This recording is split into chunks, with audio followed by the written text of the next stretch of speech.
Behind me is Taiwan University Hospital. This is the place that I've been coming over and over for the past few days, trying to figure out what's wrong with me. So I thought today's episode will just be kind of like a review of what happened today. Okay, so the day started, I left the airport hostel, took the train here. On my way on the train here, I was looking through comments on Facebook, and one of you guys actually commented that there's a hernia clinic here in Taipei called the Joshua Clinic. And so I looked it up on my phone while I was in the train, and it had English and it was international and they had all these good things to say about it. I filled out their questionnaire like, would you like more information?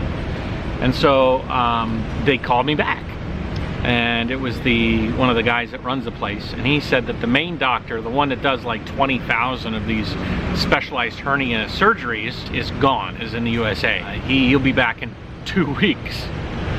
And I'm like, well, I don't want to wait 2 weeks.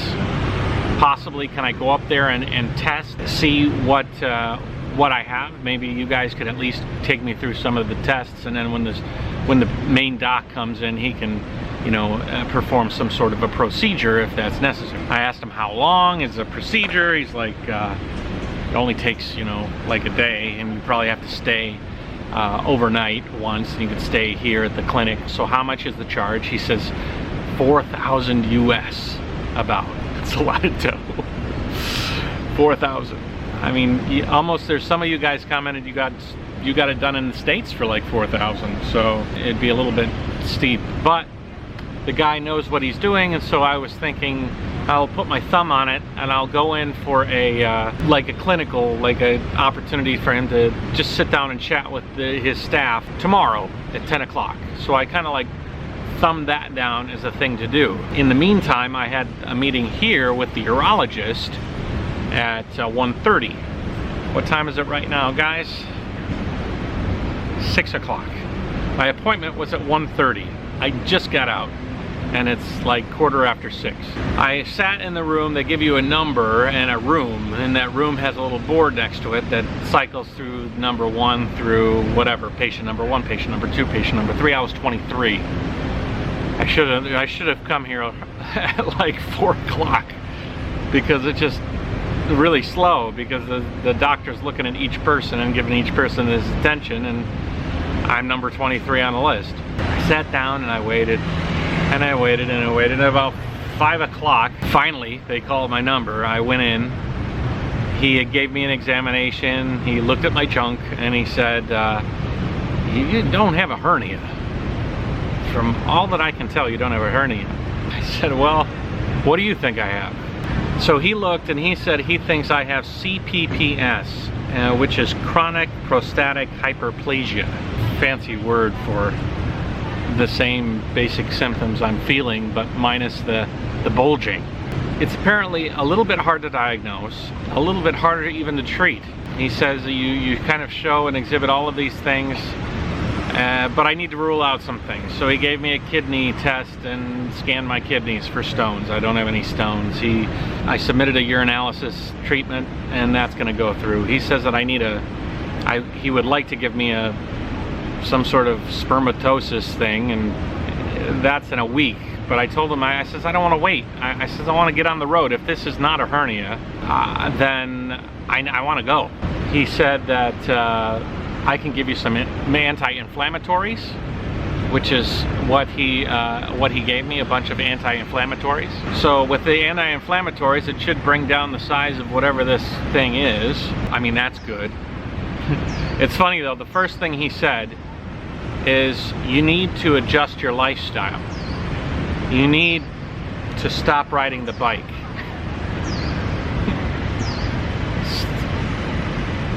That is not something you say to me. I told him, okay, whatever, buddy. You need to stop riding that bike. You need to stop breathing, Matt. Just stop breathing. I would almost rather have a broken bone, because I'm like, I know how a broken bone is fixed. I know what to do for a broken bone. Let's get this broken bone done. Even a hernia. I know what a hernia is. I know how it's fixed. It's got this procedure done.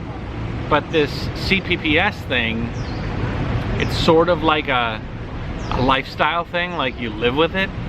And if that's the case, then I've already been living with it so long, then why is it kind of rearing its ugly head now? So that might be a positive thing. Maybe I need to just really focus on my diet, you know, really focus on my health, you know, because I feel like I'm at a state right now where I'm not very healthy. I'm overweight in my personal idea of where I should be. And if I could fix those two things, then maybe I could stem this thing back down to where it normally sits, which is something I very rarely, you know, have a problem with. For example, right now I feel pretty good. I've rested a couple of days and it's given me time to kind of have this thing go into its stasis. I did a bunch of squats today. I did like 100 squats and a bunch of burpees at the hotel trying to aggravate it. I thought maybe if I went to the hospital today, I wanted to make sure whatever I had as a problem was presenting itself as a problem. So I actually forced myself, not forced myself, but I did an exercise routine that was very centered around my pelvis, hoping that I was going to, you know, aggravate something so that it would show at any tests with the doctor today. And even then, I didn't really feel much. So this is the plan, guys.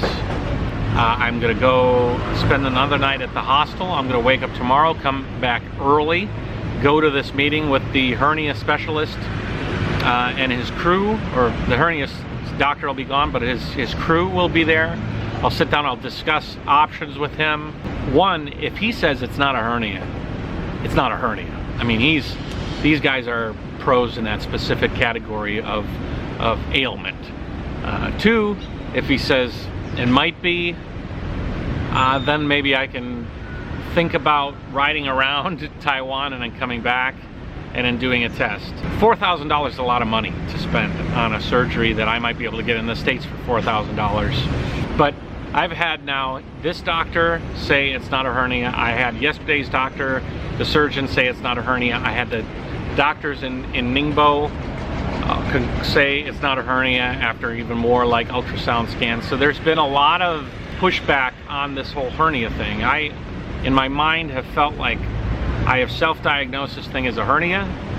I can feel it in my bones, not in my bones, literally I can feel it in my balls that it's a hernia, or adjacent to my balls.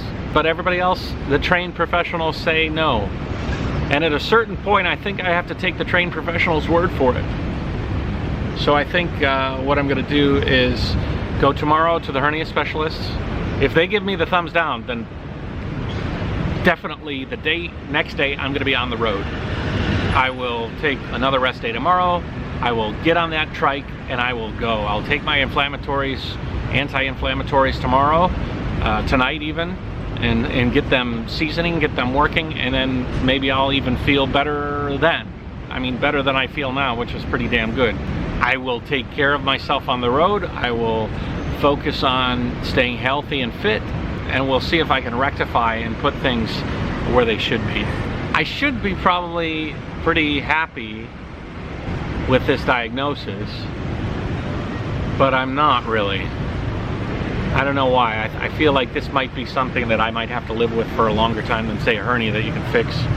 And it's so ambiguous that it's not like the doctor said, this is exactly what you have. This is exactly how I'm gonna fix it. This is exactly, he was like, I think you have CPPS or CPPS. I think there's a couple of things we can do. We can run some more tests, but he wasn't like 100% solid on it. It's not as defined an answer as I was hoping for. Either way, I feel confident enough with tomorrow's meeting confirming that I can hit the road and the Jayoe tour will resume, and I can kind of get back to what I do best, which is riding. That's what I heard from the hospital. The hospital's pretty organized. It seemed like I was able to get around pretty well. Almost everybody spoke pretty decent English, at least for me to communicate, and combine that with my pretty rough Chinese, and we were able to kind of get all our points across. I was able to get done what I wanted to get done. A minimum amount of frustration and asking around. And so here we are. I'm gonna get a dinner here, get some food in me, and then head back to the hostel, punch out the vlog from yesterday now that I have this video here to add at the end of the yesterday's vlog. Keep this train rolling. Take it easy, guys. I will talk to you later. Ask me any questions. Tell me what you think. Do you think that this thing is going in a good direction? Do you think that I'm in the wrong mode of thinking to say that this is not such a great thing? Do you guys sympathize with me? Let me know in the comment section below. And I will talk to you later. Jayoe. Next time on the Jayoe vlog. This is Henny. Hi. Henny was at the hostel that we're staying at. This is her first morning in Asia. I think that I have the potential to have a hernia even if I don't right now, down the road. Just exited the hernia clinic. I have some interesting news.